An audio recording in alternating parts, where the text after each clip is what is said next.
Geneva, Switzerland, January 1993. On Rue du Rhône, a man walks into a watch boutique to buy a Patek Philippe. He thinks he's invisible here, protected by money, Swiss privacy, and good manners. But the owner, master jeweler Henri Dubois, isn't just polishing steel and gold.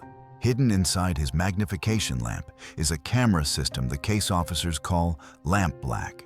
Every handshake is documented. Every serial number becomes a breadcrumb. Every repair becomes an interview. For 11 years, this shop doesn't sell time. It sells targets, and it's about to stop $80 million from becoming weapons. This is Operation Marked Time. Henri Dubois doesn't look like the kind of man who could ruin a financier's life. Born in Geneva in 1957, he learned watchmaking from his father, who learned it from his grandfather. 3 generations of steady hands and quieter voices. By age 16, Dubois could disassemble a Vacheron Constantin movement blindfolded. By 25, he yet understood something more valuable. Rich men don't just buy watches. They buy the feeling of being understood without being questioned. His boutique on Rue du Rhône opens in 1984. The location matters. 3 blocks from private banks. 2 blocks from luxury hotels where Middle Eastern buyers stay during Geneva auction season. The street itself is neutral territory, a place where money moves without nationality, where transactions happen in whispers and handshakes rather than wire transfers and signatures. Dubois builds his reputation on discretion. Associates describe him as precise, never rushed. Clients appreciate that he remembers their preferences across years. He knows which buyers want Swiss movements only, which accept Japanese complications, which care more about complications than brand heritage. This memory makes him valuable.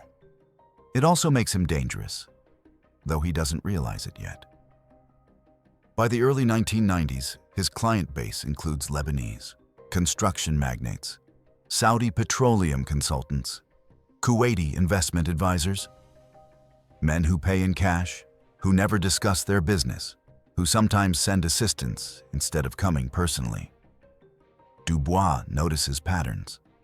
The same faces appearing during the same months. Repair requests that seem coordinated.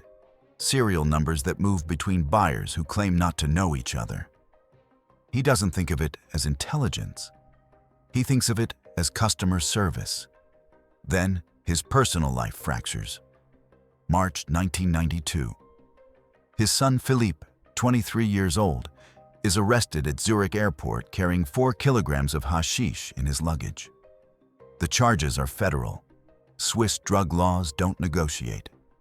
Philippe faces 8 to 12 years in Champ-Dollon prison. The family name, 3 generations of watchmaking credibility, faces public destruction. Dubois hires lawyers. They tell him the evidence is overwhelming. Philippe admits everything. The only variable is sentence length. Dubois prepares for the worst. He considers selling the boutique to fund Philippe's legal defense. He lies awake calculating how long the family can survive the shame. Instead, he receives a phone call. The caller identifies himself as representing Swiss Federal Intelligence Service, the organization known internally as NDB.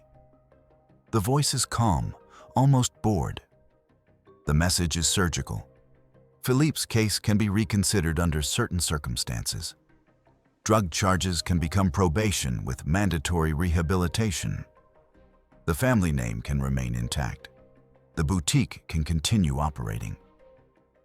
In exchange, Dubois must observe. The doctrine behind the approach is straightforward. Swiss intelligence calls this the proximity access strategy. The logic works like this. Terrorist networks don't survive on ideology alone. They survive on logistics. Money must move. Operatives must communicate. Coordinators must meet.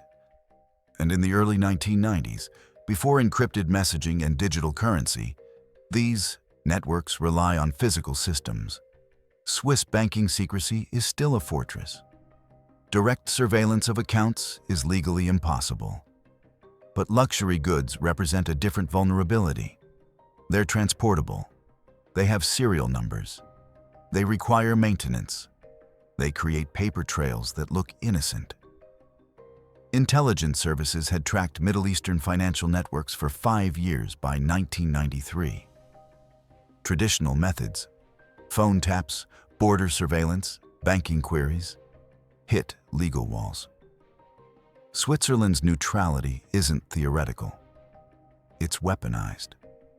The NDB can't simply demand bank records without court orders that take months and reveal the investigation. So they need an alternative collection point. Something targets visit voluntarily. Something that creates documentation naturally. Something that doesn't look like intelligence work. The obstacles are immediate and specific. First, Dubois cannot appear to be an informant.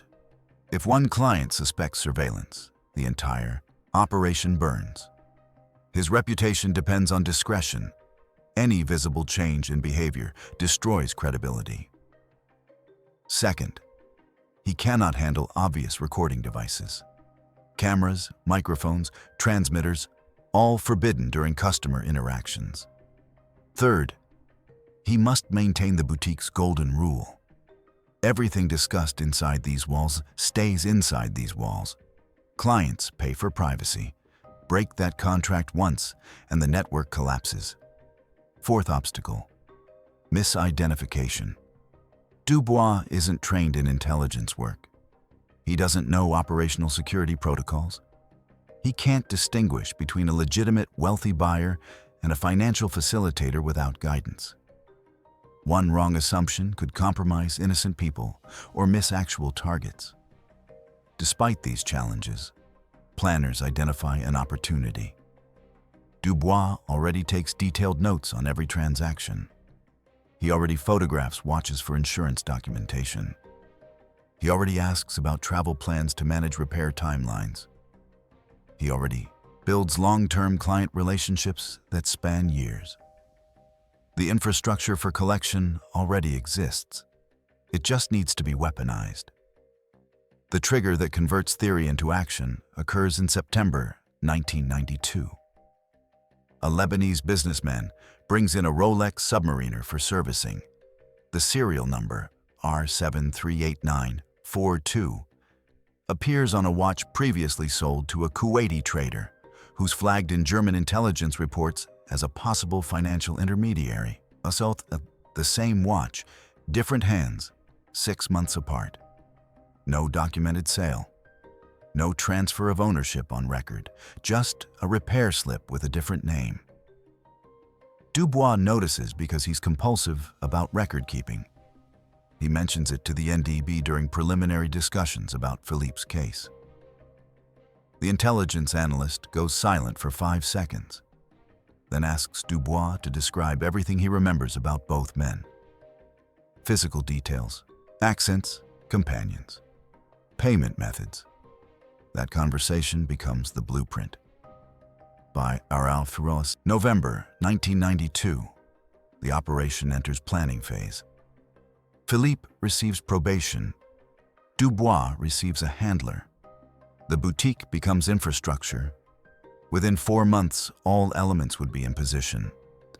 But first, the shop itself needed to be modified without changing anything customers could see.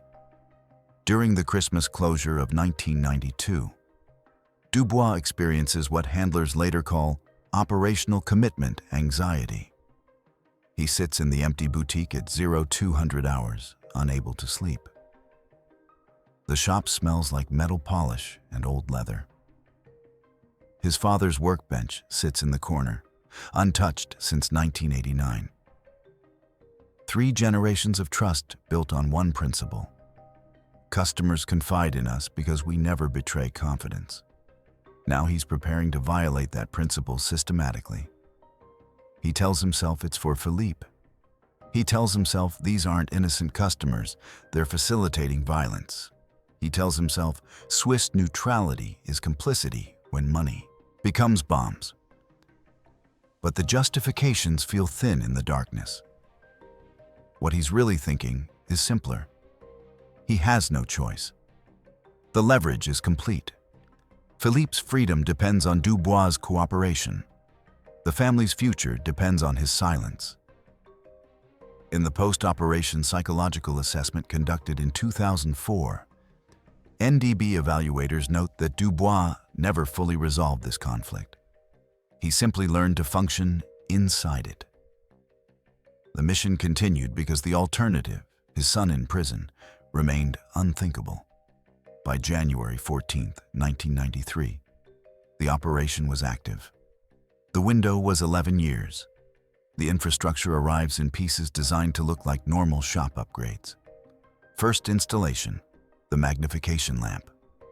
Dubois already uses one for detailed movement inspection, a flexible arm with a circular fluorescent bulb and a glass lens that magnifies 8 times.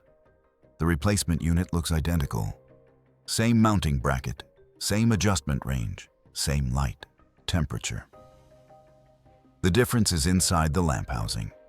A miniature camera module built by Kern Swiss Optics specifically for NDB technical operations sits behind the magnification lens. The camera captures what Dubois examines: faces leaning close, hands holding documents, serial numbers on watch casebacks. The positioning is perfect. Customers expect Dubois to use the lamp. They lean in to watch him work. They place paperwork on the workbench directly under the light. The camera becomes invisible because it lives inside expected behavior. Codename: lamp black. The reference is to 18th century lamp black ink, permanent, invisible when dry, visible only under specific light conditions. Second element: storage. The camera feeds to a micro recorder hidden inside a vintage watch display case that sits behind the counter. The case appears decorative, filled with antique pocket watches from the 1920s and 30s. Customers sometimes ask about them. Dubois explains, "They're family heirlooms, not for sale." In reality, the recorder occupies the base compartment. Tape cartridges are disguised as watch strap boxes. Every 30 days, Dubois rotates the inventory. The cover story for swapping recorded tapes with blank ones. Third element: the ledger system. Dubois already maintains repair logs. The modification is subtle.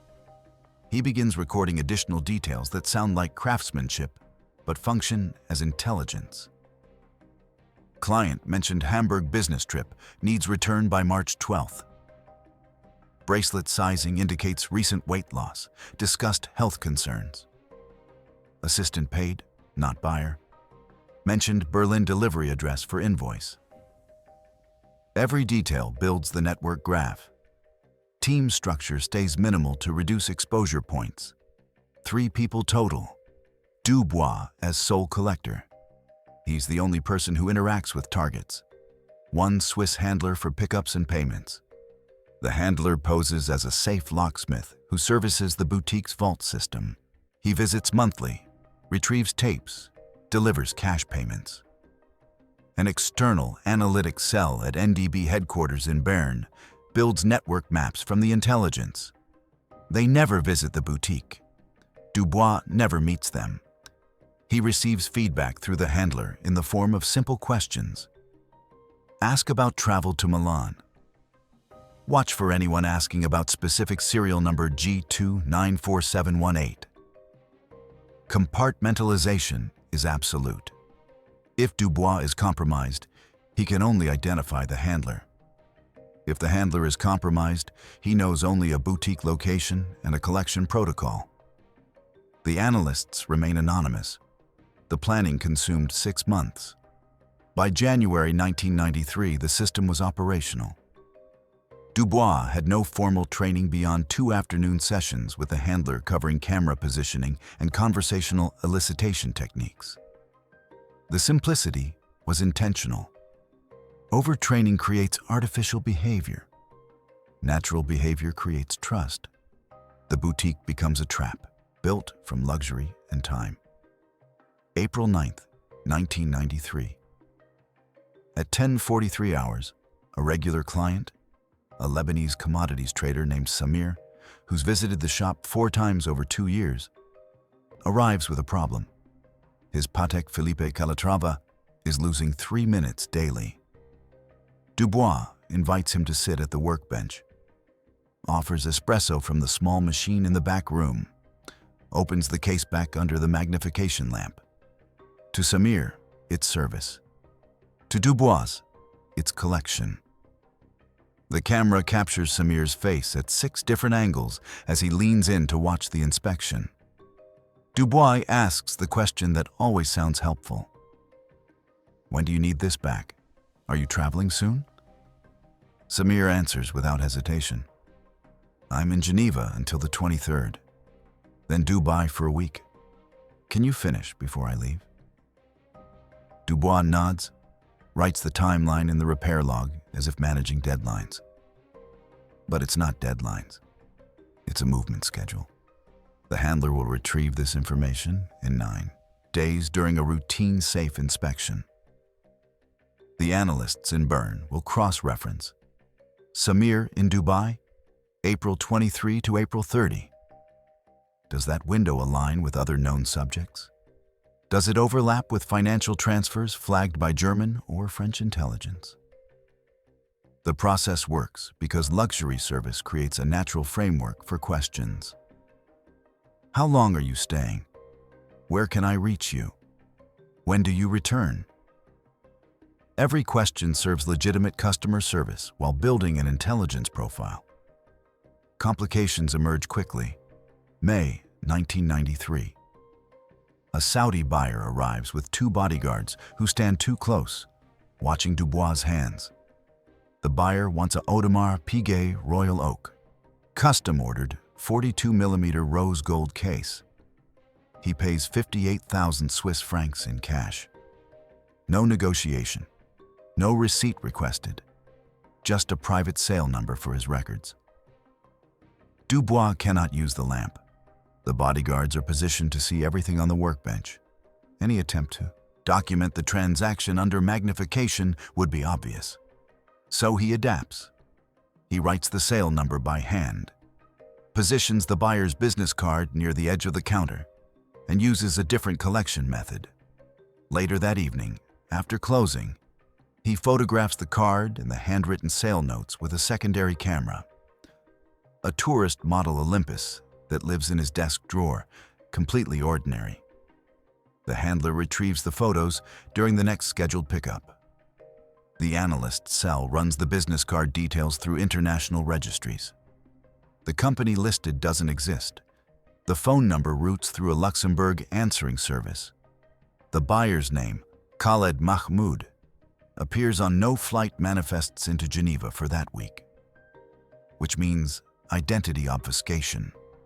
Which means operational security consciousness. Which means someone worth tracking.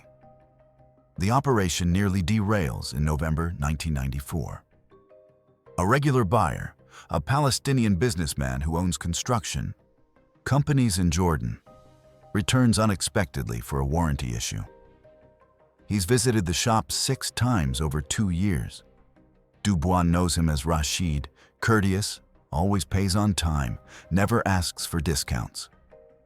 Rashid arrives at 17:30 hours, just before closing.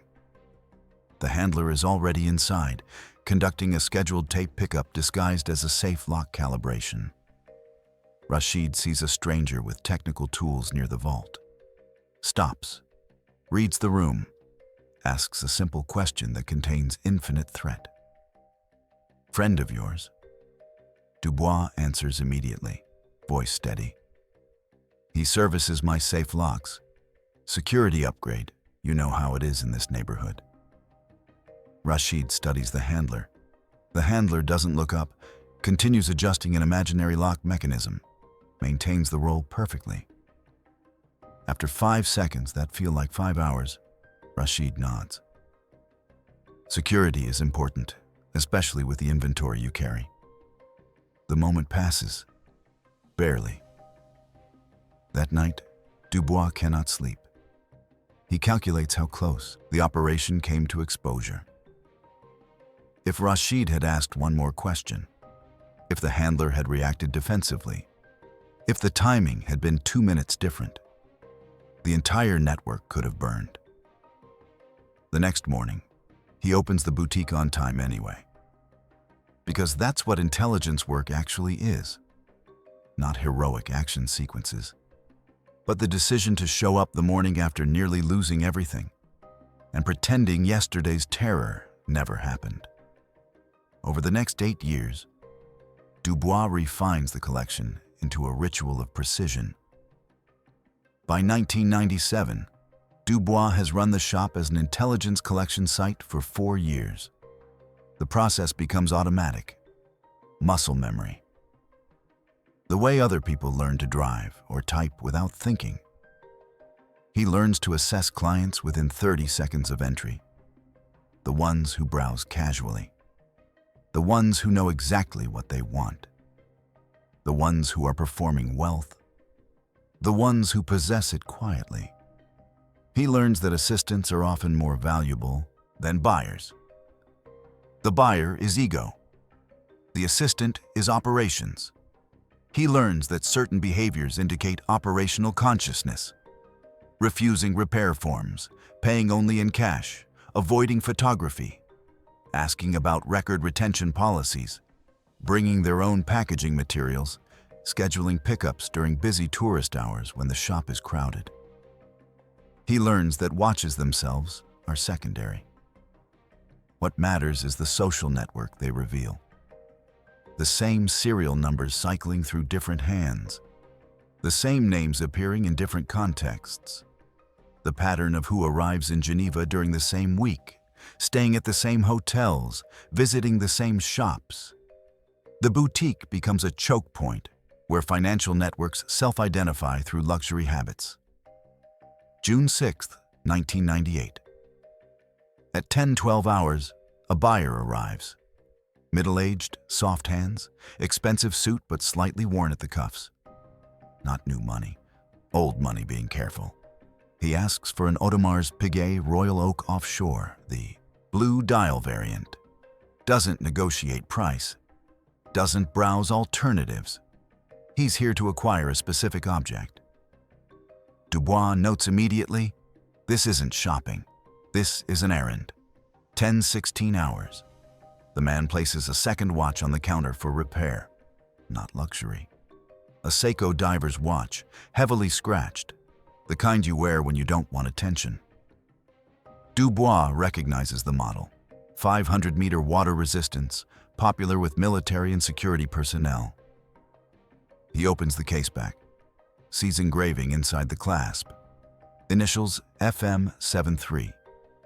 The number format matches a previous repair ticket from 8 months ago. Different name, same engraving style. 10:19 hours.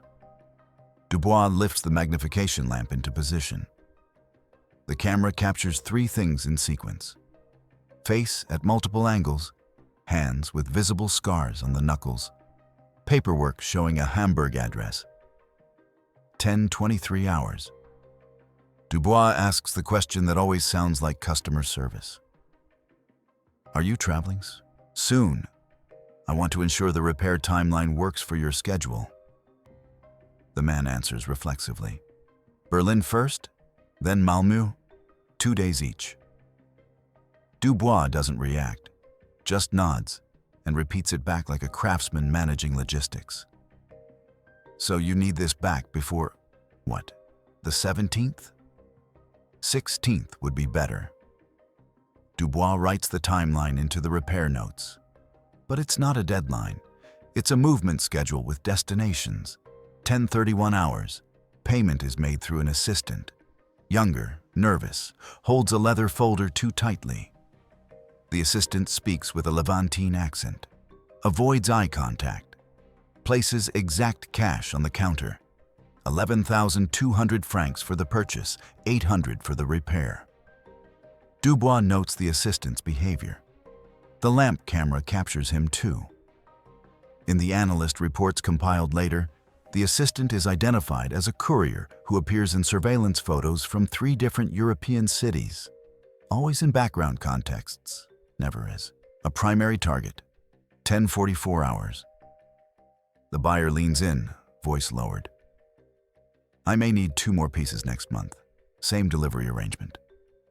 Dubois answers softly, as always. That phrase, delivery arrangement, becomes a vulnerability. It implies an established channel, a repeated protocol, a system that operates beyond this single transaction. The handler retrieves the tape 6 days later. The analyst cell cross-references. The Berlin-Malmö route matches a suspected courier corridor used by Hezbollah financial operatives, moving funds from Germany to Scandinavia. The timing aligns with a weapons purchase flagged by German intelligence. The initials FM73 appear in signals intercepts from the previous year, though the context was unclear. None of this proves criminality, but it builds the network map, node by node, connection by connection. From 1998 to 2001, this process scales. Dubois doesn't catch people committing crimes in the boutique. He maps the invisible infrastructure behind their legitimate activities. Serial number tracking becomes the primary tool. A Vacheron Constantin with serial number VC847219 is sold to a Kuwaiti investor in March 1999. The same watch appears for repair in October 2000, brought in by a Lebanese banker who claims he purchased it from a private collector.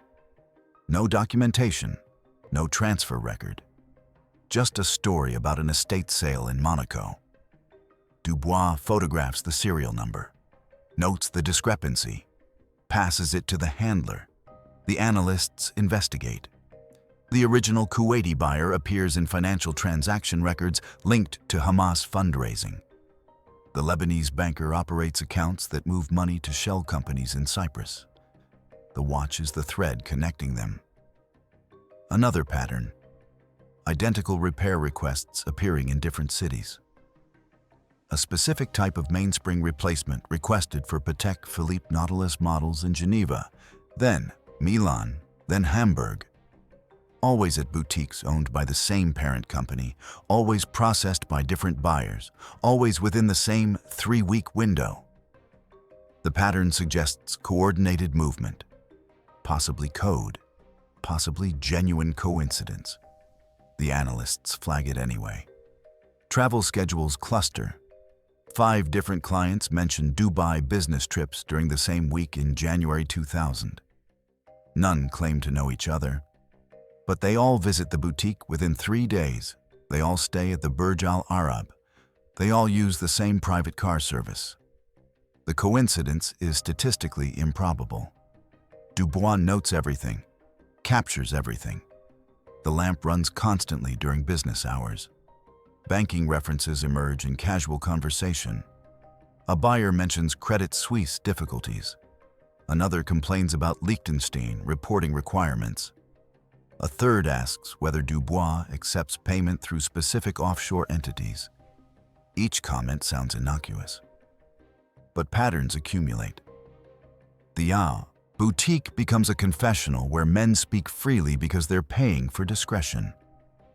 They forget that documentation and discretion are not the same thing. By 2001, the intelligence collected through the boutique has contributed to 67 identified individuals tied to Hamas, Hezbollah, and Palestinian Islamic Jihad financial networks. Dubois never sees the results. He never knows who gets arrested, whose accounts get frozen, which networks collapse. He just keeps repairing watches and smiling at men who believe he's honored to serve them. Intercepted communications from October 2000 reveal one target, a Syrian financier operating through Geneva, discussing his daughter's upcoming wedding in Damascus. The conversation is affectionate. He talks about flower arrangements and guest lists.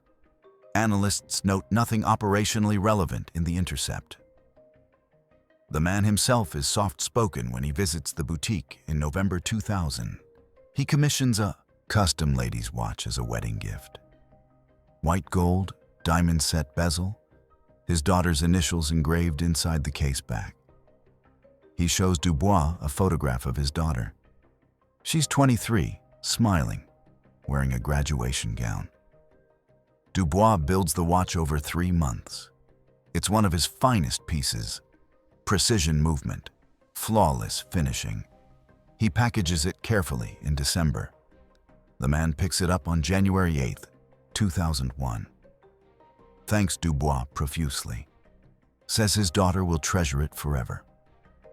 On March 14th, 2001, the Syrian financier is arrested in Milan during a coordinated European operation targeting Hezbollah financial facilitators. His accounts are frozen. His assets are seized. Intelligence reports later confirm he managed networks responsible for moving approximately $12 million over 4 years. His daughter gets married in Damascus in April. Dubois wonders if she wore the watch. He wonders if she knows why her father isn't there. He doesn't wonder long. The operation continues. The shop almost burns in November 2002. A paranoid client, a Jordanian investor who's visited irregularly over 5 years, suddenly becomes suspicious. He notices Dubois takes extensive notes during every transaction.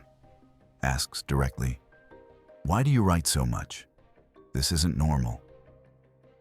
Dubois answers immediately, voice calm, slightly amused. "I write so much because people forget what they own. Last month, a client insisted I'd never serviced his watch. I showed him his signature from 3 years ago. He apologized for doubting my records." The client processes this. The logic is sound. Detailed records protect both parties. But he pushes. "You keep these records how long?" 10 years minimum. Swiss commercial law requires 7. I prefer 10 for insurance purposes. The answer is technically accurate. The client nods slowly, but he's not entirely convinced. He takes his watch, leaves without the usual pleasantries. Dubois doesn't sleep that night. He calculates exposure probability. If the client investigates, if he mentions suspicions to the wrong person, if word spreads through networks that Dubois keeps unusually detailed documentation, the entire operation could collapse. Worse, Dubois himself could become a target. The next morning, he opens the boutique at 0900 hours, as always, because stopping would create more suspicion than continuing. The client never returns. But Dubois learns a lesson. Even perfect tradecraft generates risk. Eventually, someone notices. The question is whether they notice enough to act. February 7th, 2003. At 14:23 hours, a new buyer enters. Early 40s, French accent, expensive casual wear. He's interested in Rolex sports models. Asks about the Daytona waiting list. Dubois explains the current timeline. 18 to 24 months for steel models. Slightly shorter for precious metals.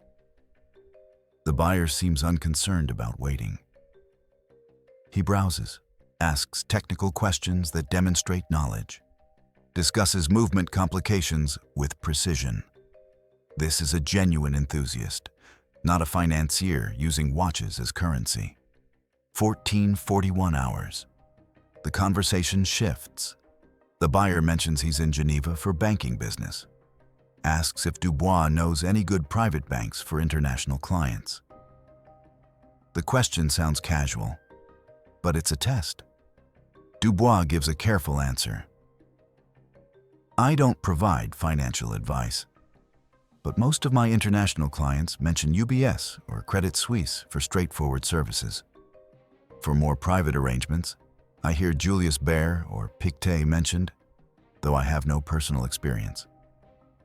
The buyer nods, seems satisfied, asks one more question. "Do many of your clients use these services?" Now the test is obvious. He's probing whether Dubois discusses client business. Dubois smiles politely. I wouldn't know. We discuss watches, not banking. The buyer leaves without purchasing, never returns. The handler later confirms French intelligence, testing Dubois' discretion on behalf of NDB. The operation had become valuable enough that Allied services wanted assurance the source was secure. Dubois passed, but the test reveals something troubling. After 10 years of operation, the boutique's intelligence value has grown large enough that other agencies are aware of it, which means compartmentalization is degrading, which means operational lifespan is finite. By mid-2003, NDB begins planning exfiltration from the operation, not because it's compromised, but because all long-term sources eventually are. Better to close cleanly than wait for catastrophic exposure. The final collection occurs November 29th, 2003. A routine repair. A Patek Philippe perpetual calendar brought in by a Lebanese banker, Dubois, has served for 6 years. The man is courteous, as always. Discusses the watch's history. Mentions travel to Beirut next month for family business. Dubois performs the repair, captures the documentation. The banker pays in cash. Thanks Dubois for years of excellent service. Says he'll return in the spring. He doesn't know he's the last target Dubois will ever document. The handler conducts the final pickup on December 15th, 2003. The tape contains 4 documented interactions. The cash payment is 10,000 francs, the bonus for operation completion. The handler thanks Dubois for his service, reminds him that all operational details remain classified indefinitely, leaves through the back entrance for the last time. Dubois sits in the empty shop at 1800 hours. The magnification lamp sits dark on the workbench. The camera inside it will be extracted during the January maintenance closure, replaced with a standard unit. The hidden recorder will be removed. The modified ledger system will revert to normal business records. In 3 weeks, the boutique will be just a boutique again. Dubois has spent 11 years as living inside a performance so complete that he sometimes forgets which version is real. The discreet watchmaker who never betrays confidence, or the intelligence asset who documents everything. The answer, he realizes, is both, and neither. According to the final NDB assessment report compiled in March 2004, Operation Marked Time produced 648 hours of video documentation, 1,237 transaction records with enhanced intelligence notation, and network mapping data that connected 67 individuals across 14 countries to terrorist financing activities. The intelligence contributed to freezing approximately $80 million in assets and disrupting weapons purchases that would have supplied Hamas, Hezbollah, and Palestinian Islamic Jihad operations. The report notes, Source Lampblack maintained operational security for 11 years without significant compromise. Termination was planned, not forced. Source, reliability, highest category. What the report doesn't note. Dubois earned approximately 400,000 Swiss francs over the operation's duration. Philippe served 90 days in minimum security rehabilitation instead of 8 years in prison. The boutique's reputation remained intact, and Henri Dubois became the only master watchmaker in Geneva whose greatest achievement would never be acknowledged by his community. The operation was never publicly discovered, not because no one suspected surveillance, but because the victims couldn't admit they were fooled by a jeweler. In networks where operational security is identity, admitting you were documented for 11 years is admitting incompetence. That admission is fatal to credibility. Dubois retires in December 2003. The public story is simple. 63 years old, 3 generations of watchmaking legacy complete. Time to rest. The Geneva Watchmakers Guild honors him with a ceremony. Colleagues praise his discretion and craftsmanship. Clients send gifts. Local newspapers run profiles celebrating his career. None of them know the boutique was a collection platform. Privately, intelligence communities understand what the operation proved. You don't always need satellite surveillance or cyber intrusion. Sometimes you need a high-trust environment where targets self-identify. Swiss neutrality provided legal protection. Luxury culture provided access. Dubois converted both into intelligence architecture. Strategically, the program's achievements are measurable. 67 network nodes identified. 80 million in assets disrupted. Multiple weapons purchases prevented. Counter-terrorism analysts in Tel Aviv, Paris, and Washington receive sanitized versions of the intelligence. Operations are planned based on the network maps. Arrests happen across Europe through 2004 and 2005.